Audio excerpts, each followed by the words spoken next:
जय जिने सर्वांना सुरेखा जैन किचन मध्ये आपलं स्वागत आहे। आज आपण पाहणार आहोत पालक मुठिया।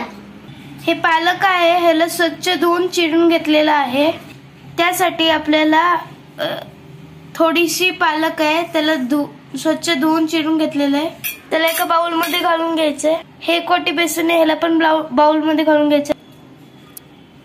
2 चमचे तांदळाचं पीठ, थोडंसं हिंग, 1 चमचा जिरं, 1 चमचा ओवा, 1 चमचा तीळ, आवडीनुसार तिखट, चवीनुसार मीठ, एक मोठा चमचा तेल, 1 चमचा तेल। ह्याला मिक्स करून घ्या।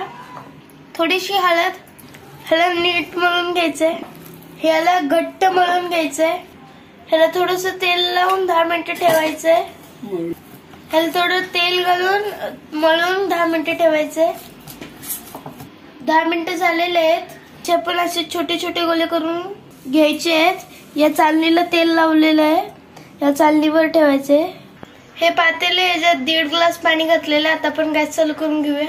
हे चालणी आता या पातेल्यावर ठेवलेली आहे, ह्याच्यात एक ताट झाकूया। हे 15 मिनिटं असं वाफून घ्यायचंय। हे झालेलं आहे, आता आपण त्याला काढून घेऊया। ह्याला गार होऊ द्यायचंय। हे थंड झालेलं आहे, आता आपण ह्याला तळून घ्यायचं। तुम्हाला पाहिजे तर तुम्ही शालू फ्राय करू शकता। एका कढईमध्ये तेल घालून घेऊया।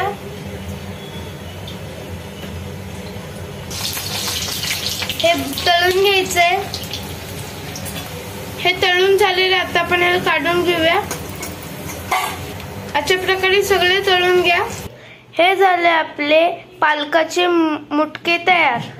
हे तळल्यानंतर 4-5 दिवस टिकतात। हे प्रवासासाठी चांगले आहेत।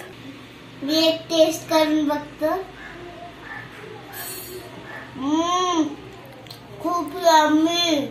तुम्हाला जर आमची रेसिपी आवडली असेल तर लाईक, शेअर, सबस्क्राईब आणि बेल बटन दाबायला विसरू नका। लवकरच भेटू आपल्या नवीन रेसिपी सोबत। तोपर्यंत जय जिने आणि आमच्या रेसिपी पाहिल्याबद्दल धन्यवाद।